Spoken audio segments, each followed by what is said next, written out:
Welcome to another episode of Phantom Thoughts with the Pink Phantom. That's me.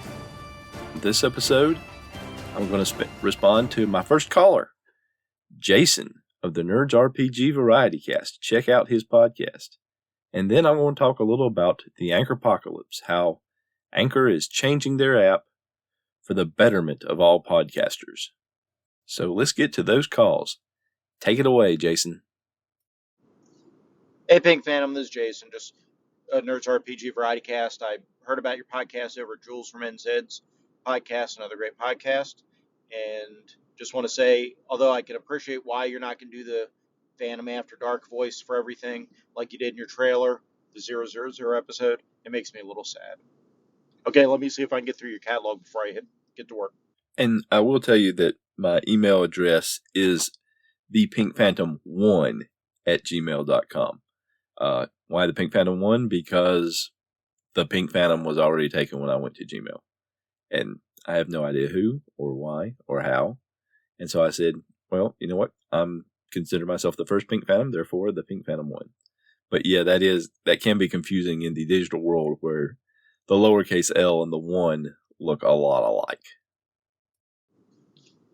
Hey, really enjoy your recommendations of different podcasts. I will check those out. Actually, I'll probably download them so I have them, so I don't miss out on them. As far as the favorite podcasts for like actual plays and stuff, I really like Subclass Act, and I like a new one called Legend of the Bones. Subclass Act uses a variety of different systems. He definitely has character death. Legend of the Bones is just using BX. Actually, he's using OSE, but he's probably going to have plenty of character death in there too, although that one's just started. PvP is something new, though, so I'm definitely interested in checking that out. Thank you for the recommendations. Really appreciate it. Really enjoying your show. Well, Jason, thank you for your recommendation for podcasts to listen to. I've actually been looking at Subclass Act because I like the idea of, just using the podcast as a way to expose people to different systems. I think that's an interesting idea to hear someone to do actual play in different systems, give you a taste of the system as well as some kind of a story. I've always thought that's an interesting idea. So I'll certainly give those podcasts a listen to. Just a general heads up on the Dungeons and Debuckles podcast. There is PvP in it. It really only happens a couple of times, but it does turn into a turning point in the campaign at one point. So it's not constant PvP, but it was a podcast that I really enjoyed. I'm sorry they're gone. Hey, Jason again. I wasn't sure if your email was a 1, like a number 1, or the word spelled out, so I didn't want to send you an email. So here I am on the way home in the rain. Hopefully the audio quality's not too horrible. Critical hits and misses and fumbles. I think you make a good point that when we talk about it's more, it hurts the characters more than the NPCs.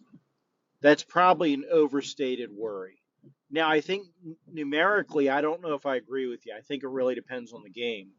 I mean, like for fighters, to me, and I know I'm probably not in the majority here, but when you're talking about OSR fighters where they can hit multiple creatures of one hit die or less as they get up in levels, I believe in giving them the opportunity to use that ability.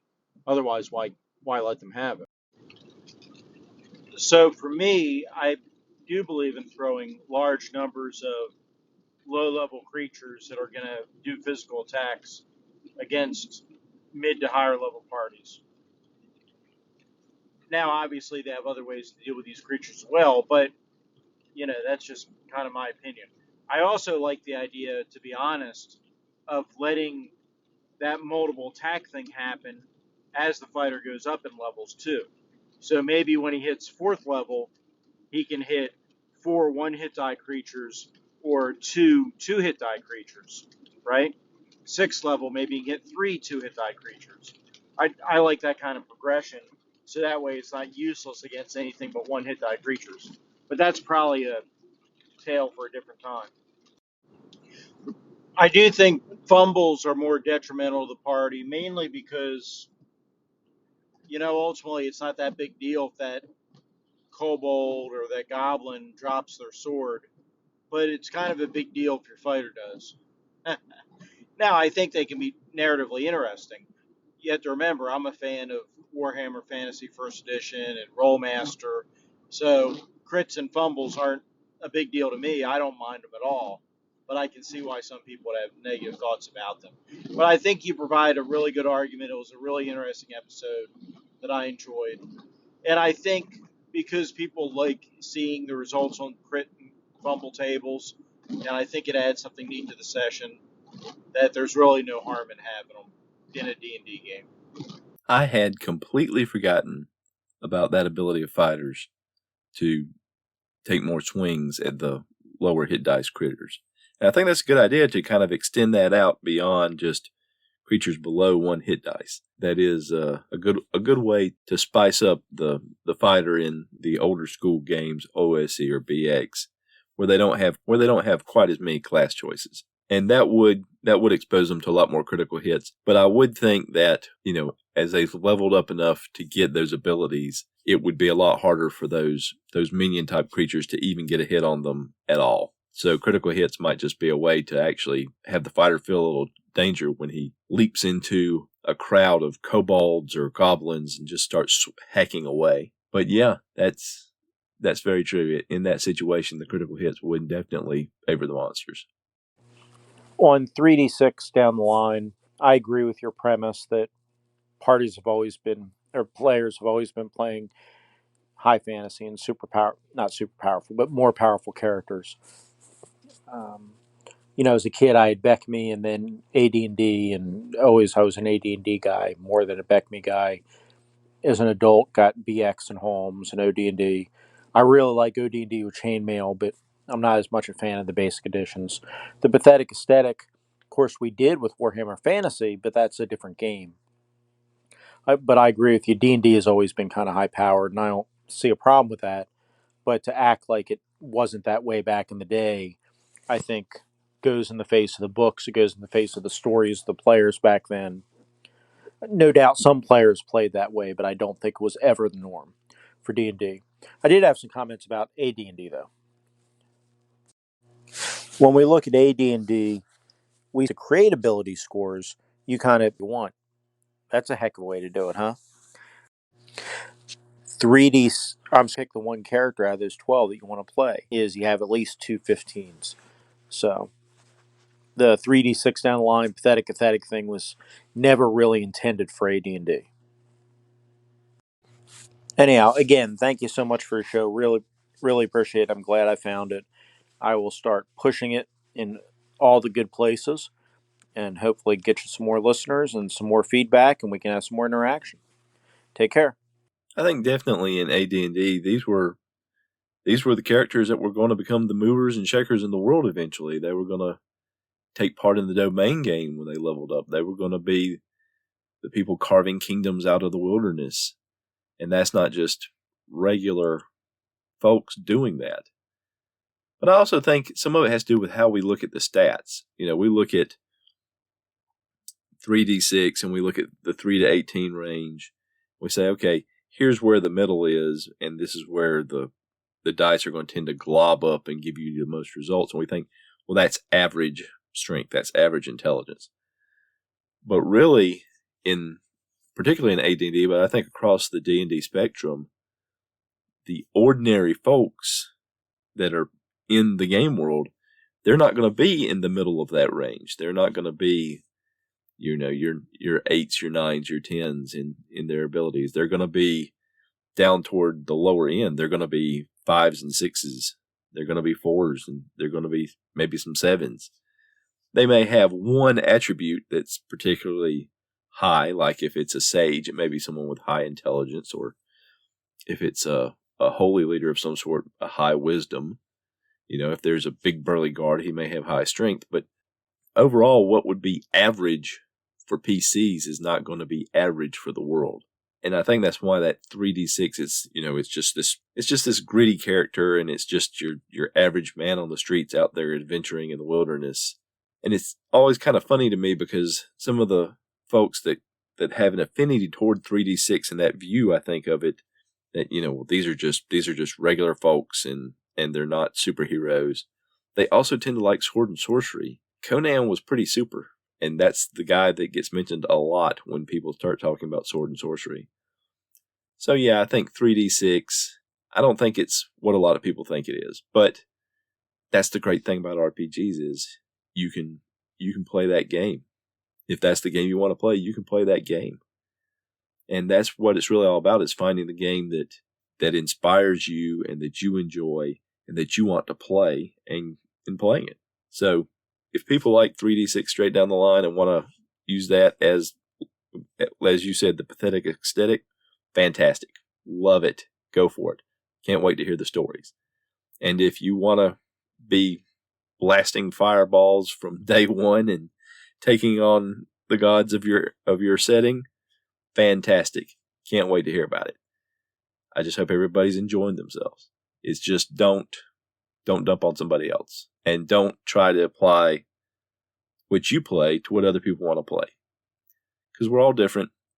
Everybody doesn't want the same thing, and the hobby is about tailoring the hobby to you and not tailoring yourself to the game.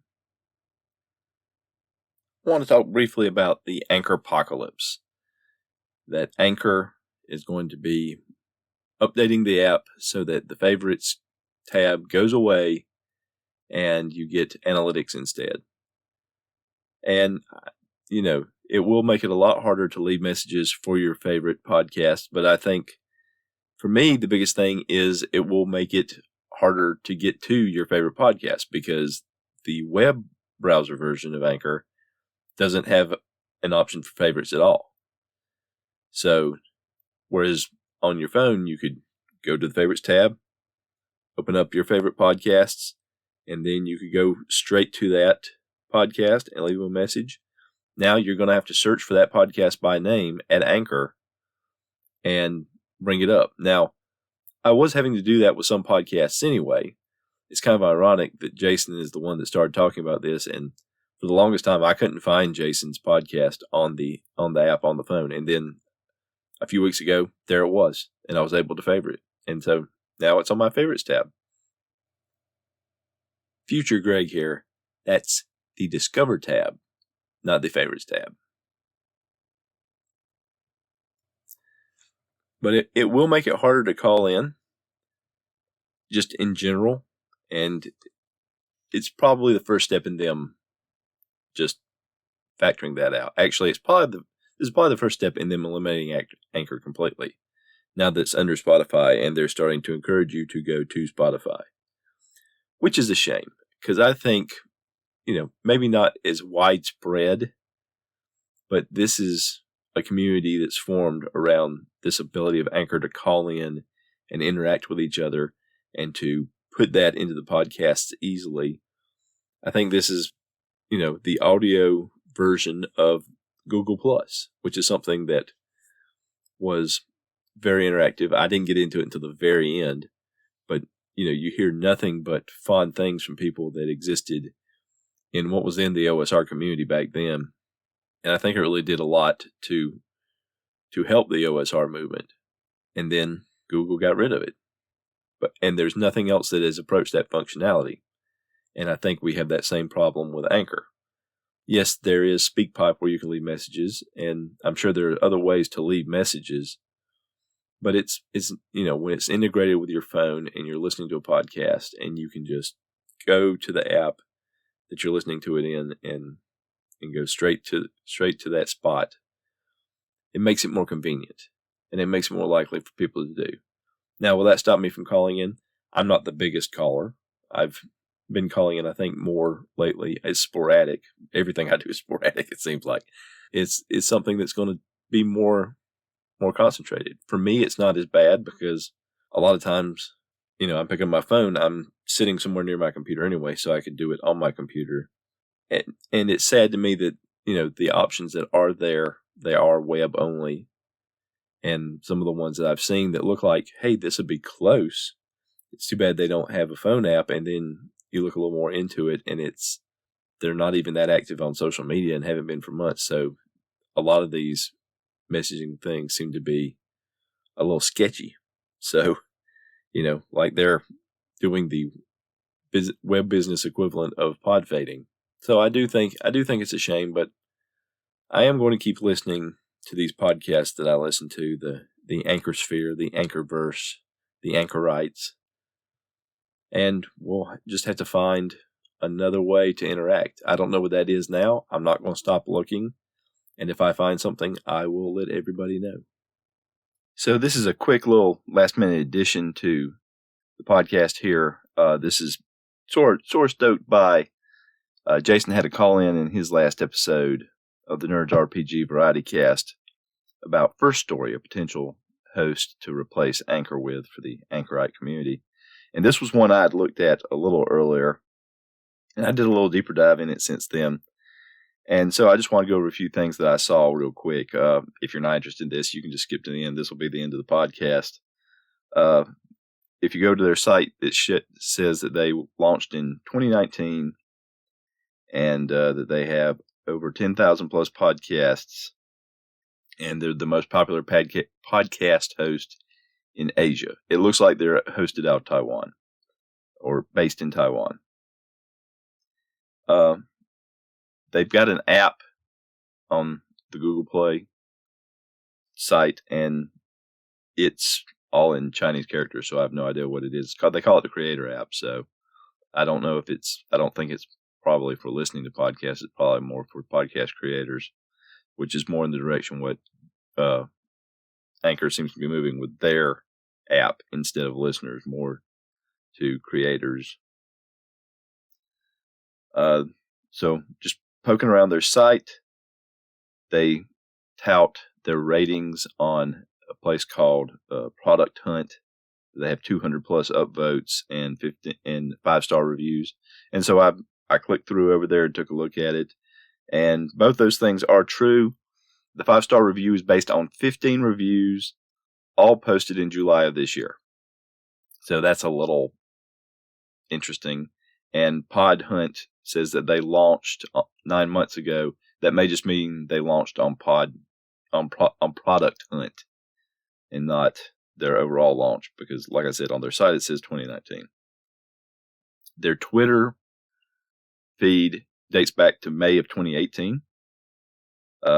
They've tweeted 191 times since May of 2018, which is not a ton. But their last tweet was at the end of June. So they're not extremely active, but then I'm not extremely active on Twitter either, so you can't really judge on that, I guess. Even though that, maybe not. Maybe expect more from a company, especially one that's, an online hosting company. They had a Discord. That's something that I didn't see before I jumped over there. It's got 38 members, 10 team members. Their last post in their announcements section was in April, and the last post anywhere I could find was in the general section at the very beginning of June. YouTube, they have a YouTube channel. They have a handful of videos ranging from a year ago to 8 months ago.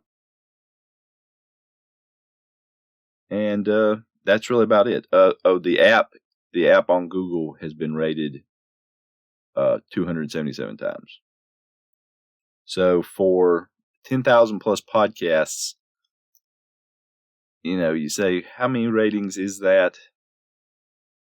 I don't, how often does anybody rate their podcast host? I mean, there's a lot of people who listen to podcasts that don't rate the podcast. So what percentage of people actually rate the podcast host? So I don't know how much you can go by 15 reviews on that Product Hunt, which I'd never heard of before today, and 277 ratings on Google Play. I tried to look at they appear to be on Apple. They claim to be an Apple partner, I guess for whatever that's called. And, I couldn't access over there for some reason. It just brought up a screen with a little emblem on it. But a lot of their stuff, I couldn't find. At one point, I'd looked at their site and thought I had found where they listed their podcasts, and there were only 12 of them. And they all had, Chinese characters for their names, so I couldn't really tell what they were. I couldn't find that today, so I don't know if that link is missing, if it's been redone. So they have a moderate level of online activity, maybe a low level if you think they've got 10,000 plus podcasts, maybe they should be a little more active. Their blog on their actual site seems to be pretty active. They post multiple times a month. So I don't know exactly what can take of all this. Like I said earlier when I was talking about just digging around in some different podcast hosts earlier, some places seemed a little sketchy just because it didn't seem like there was a lot to it. So I don't know if this is a Potemkin Village situation where there's a handful of people claiming more than they're doing, or if it really is just this big company that's hosting a lot of podcasts. But I thought I'd put that information out there for the anchorites, because we got to do something right, folks. It's the Anchorpocalypse. I love that. All right, see y'all. The music in this episode was Strength of the Titans and Late Night Radio by Kevin MacLeod of Incompetech.com. Licensed under Creative Commons by Attribution 4.0 license. CreativeCommons.org/licenses/by/4.0.